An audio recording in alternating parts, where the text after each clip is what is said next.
नमस्कार, मैं doctor Reenu Sharma from Parik Ayurvedic clinic Sirsa. आज हम बात करेंगे कि अनटाइमली जो बाल सफ़ेद होने लगते हैं, ग्रे कलर होने लगता है, वो किस कारण से होता है और उसमें आप किन-किन चीज़ों को फॉलो करके उसको रिवर्स कर सकते हैं। सबसे पहले मैं आपको बताऊँगी कि आपके अगर अनटाइमली बाल सफ़ेद हो रहे हैं, तो उसका कारण क्या है? जो हमारे हेयर फॉलिकल्स होते हैं, वहाँ पे हमारी कुछ सेल्स प्रेज़ेंट होती है, जिसका नाम है मेलानोसाइट्स, जो कि एक पिगमेंट को रिलीज़ करती है, जिसका नाम है मेलानिन, जो कि हमारे हेयर्स को, जो हमारे बाल हैं, उनको कलर इम्पार्ट करता है। कलर हमारी स्किन के हिसाब से ही हमारा रहता है। किसी के बाल जन्म से ही ब्राउन होते हैं, किसी के बहुत ज़्यादा ब्लैक होते हैं, किसी के जो है वो ब्राउन और ब्लैक के मिड के होते हैं। तो इसका कारण मेन यही है कि मेलानिन जो है वो हमारे बालों को कलर इम्पार्ट करता है।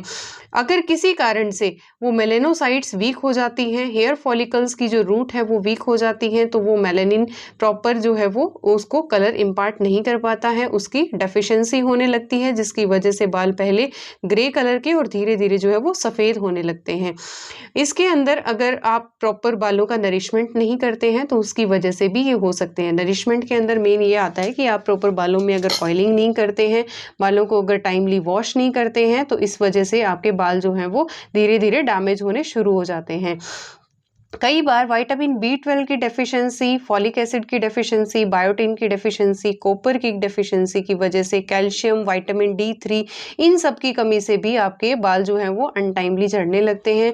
थायराइड यानी कि हाइपोथायराइडिज्म, अगर आपको हाइपोथायराइडिज्म है तो उसका मेन सिम्पटम यही रहता है कि आपके बाल जो हैं वो बहुत ज़्यादा झड़ने लगते हैं। तो उसमें तो मेन मैनेजमेंट आपको थायराइड के ऊपर ही करना पड़ेगा। बट अगर आपके बाल बिना थायराइड के हाइपोथायराइडिज्म के भी अगर आपके बाल झड़ रहे हैं, तो आपको सबसे पहले रूल आउट करवाना है कि उसका कारण क्या है। आयुर्वेद के हिसाब से दोष कौन-सा बढ़ने लगता है, तो पित्त दोष की अधिकता की वजह से ही हमारे जो बाल हैं, वो अनटाइमली पकने यानी कि ग्रे कलर के और धीरे-धीरे सफ़ेद होने लगते हैं। और अगर साथ में हेयर फॉल है, तो उसमें वात दोष का भी इन्वॉल्वमेंट रहता है। तो इसलिए आपको जो अगर आपको अनटाइमली बाल सफ़ेद हो रहे हैं, तो उसके अंदर आपको पित्त का शमन करना है। पित्त का शमन करने के लिए मुख्य तौर पे आपको जो है वो खट्टी चीज़ें यानी कि अम्ल पदार्थों का सेवन जो है वो त्याग करना होगा। खट्टी चीज़ें, स्पाइसी चीज़ें, ज़्यादा मसाले वाली चीज़ें आपको बिल्कुल नहीं खानी है। उसकी वजह से आपके जो बाल हैं वो ज़्यादा वाइट होने लगेंगे और आपके बाल जो है वो हेयर फॉल की तरफ भी बढ़ सकते हैं। तो मेन आपको सबसे पहले यही करना है कि आप पित्त को शमन करने के लिए खट्टी चीज़ें और बाहर की चीज़ों को त्याग दें।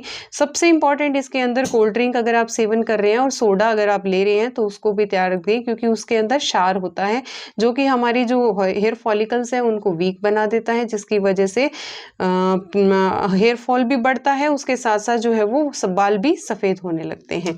कौन-कौन सी चीज़ें आप फॉलो कर सकते हैं, तो आप एक भृंगराज यानी कि भृंगराज अगर पाउडर फॉर्म में अगर आप लेते हैं, तो 1 चम्मच या 2 चम्मच आप भृंगराज को नॉर्मल पानी के अंदर भिगा करके उसका अपने जहाँ पे बालों की आपकी रूट्स हैं उसके अंदर धीरे-धीरे हल्के हाथ से आप उसका एक मास्क तैयार करके और नहाने से आधा घंटे पहले उसको आप लगा सकते हैं।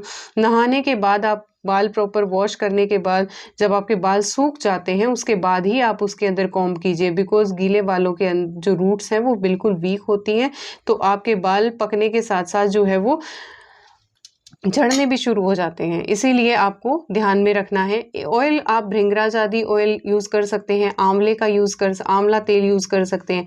एक ऑयल मैं आपको मैंने किचन में अपने खुद के लिए, अपने बच्चे के लिए भी बना रखा है, उसका मैं आपको बताती हूँ कि आपको इक्वल मात्रा में चाहे 1 लीटर सरसों का तेल और 1 लीटर नारियल का तेल लेकर के उसका तैल पाक करना है।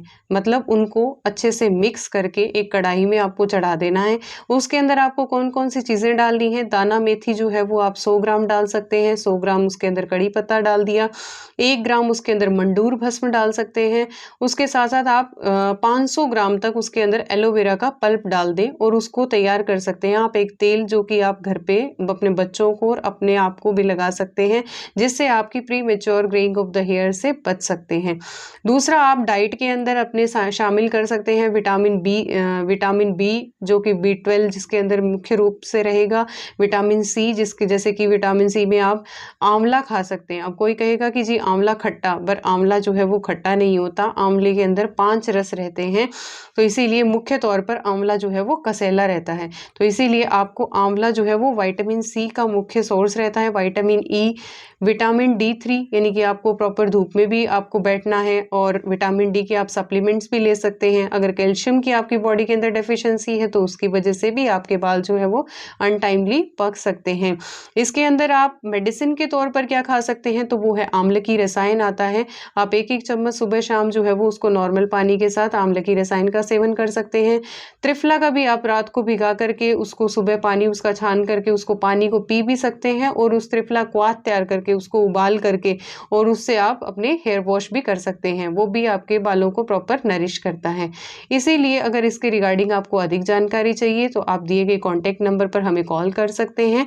धन्यवाद।